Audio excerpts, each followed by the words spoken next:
today's vlog is tuturuan ko kayo ng basic steps of makeup. So this is full face, and without further ado, let's get to the video. Hi guys! So let's start with our kilay. I'm using Ilahui eyebrow powder. So, i-fill in ko lang siya sa natural eyebrows ko para mas precise siya tingnan as medyo makapal.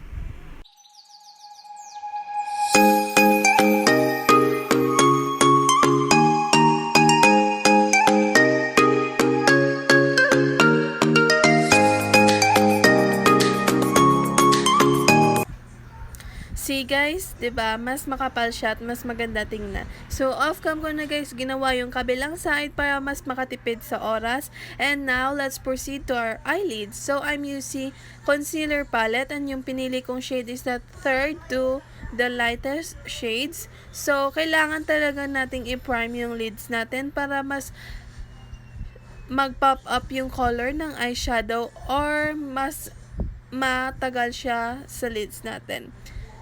And then, pag wala kayong eye primer, you can use concealer or foundation para lang ma-conceal or ma-prep yung eyelids niyo.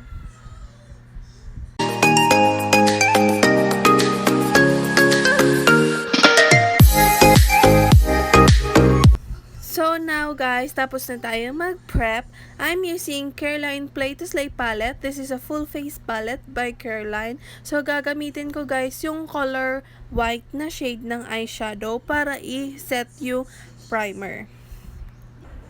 I'm also using a big blending brush para i-set ito.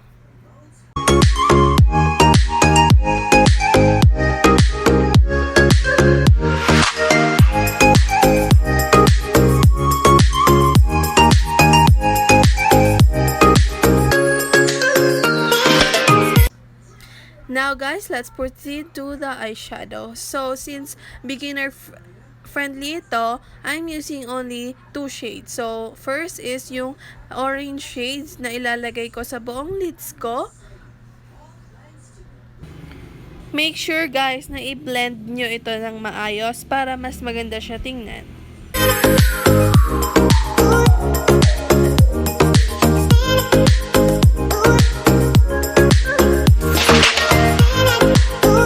So guys, I'm using the brown shade para lang ilagay sa gilid ng eyeshadow or lids ko para mas ma-darken up yung gilid or para mas may ano lang siya tingnan.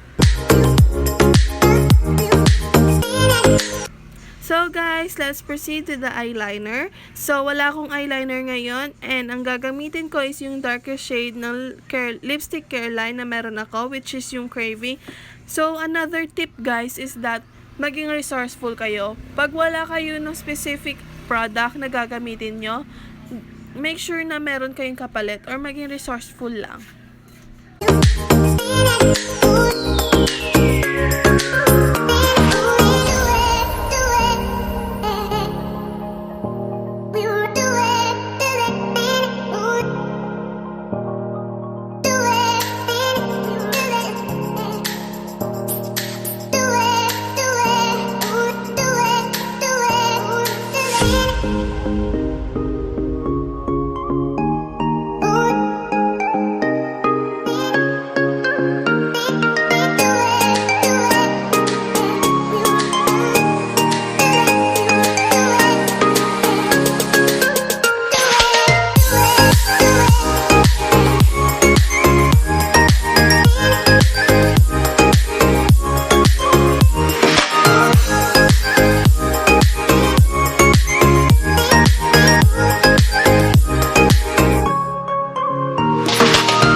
Now, let's proceed to the face. So, gagamitin ko muna guys itong Newme Gold Miracle Serum as my moisturizer or primer.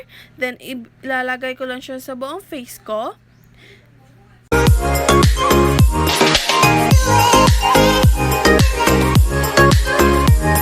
So guys, yung gagamitin gagamitin ko for my foundation is yung Fit Me Concealer ng Maybelline with the shade of medium.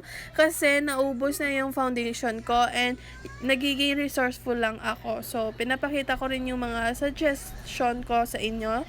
So, yon. Lalagay ko lang siya sa buong face ko and then gagamitin ko lang yung hands ko. Make sure na malinis yung hands nyo guys ha, kasi nga 'di ba may kumakalat na virus and pandemic. So make sure na malinis yung kamay nyo. Then is-spread ko lang siya sa buong face ko.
Kagaya ng eyebrows ko, off-cam ko na rin ginawa yung kabilang side para makasave ng oras. Then, gagamitin ko lang itong Dior brighten stick. Hindi ko lang alam sa pronunciation guys ha, but correct me na lang sa comment box.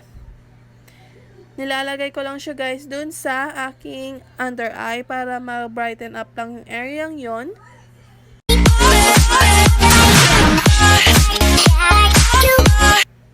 So guys, isa-set ko na yung face ko using Careline Oil Control Powder, shade Natural, and then tap motion lang or dab motion para hindi ma-move yung foundation or base.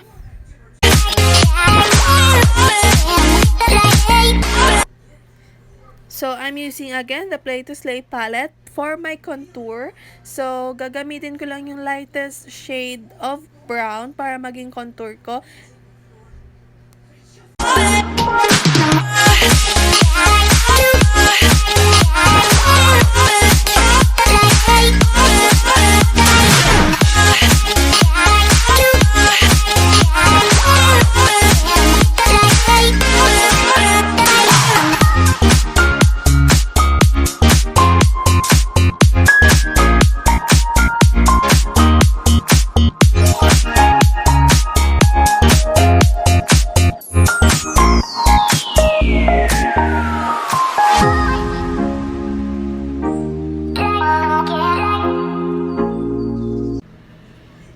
So, now, gagamitin ko yung highlighter para iligay sa inner core ng eyeshadow ko or nung inner core ng mata ko para mas mag-brighten up yung area yon.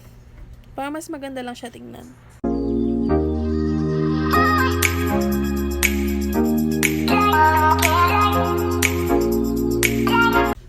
Then, nilalagyan ko lang guys yung under eyes ko ng same shade na nilagay ko sa lids ko para lang may color siya at maganda siya tingnan.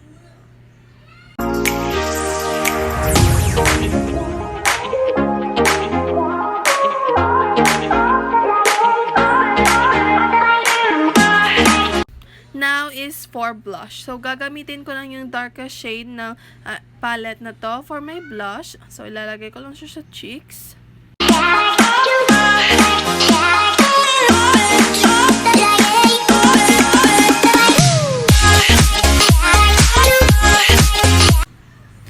Then guys, maglalagay lang ako ng highlighter sa cheeks using the highlight sa palette.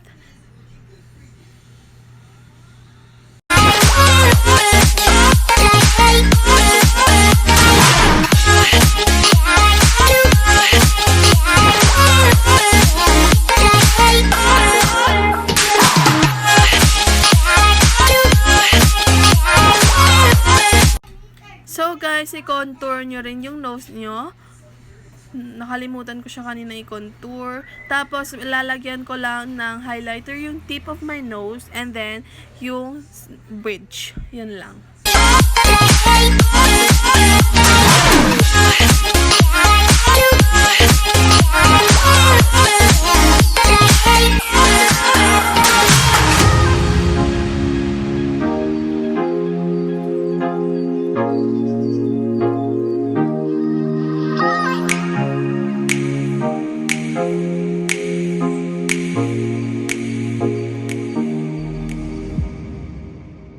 Lashes time! So, ika-curl ko muna yung lashes ko before ako mag-apply ng mascara para mas curl up siya. And I'm using Go Long Mascara of Careline, of course.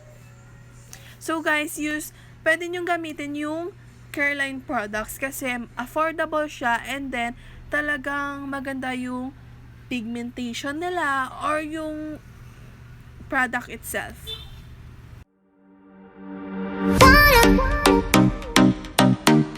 So guys, gagamitin ko lang itong Peripera inks as my lipstick and lalagay ko lang siya sa center of my lips para magkaroon ng gradient look.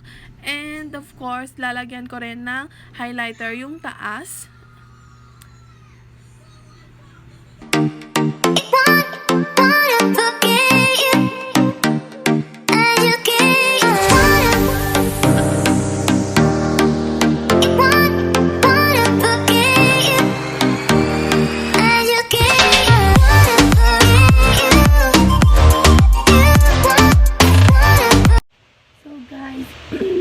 Ito na yung final look na nagawa ko for using Careline products and some na, So, thank you for watching, guys, and I hope nagustuhan nyo itong makeup look na to. This is a beginner friendly and pwede rin siya gamitin for everyday makeup. So, thank you for watching, guys, and I hope nagustuhan nyo to, and see you in my next vlog. Bye! By the way, don't forget to click the like, share, and subscribe button. And of course, the notification bell para naman ma-notify ka whenever I post a new video. See you! Bye!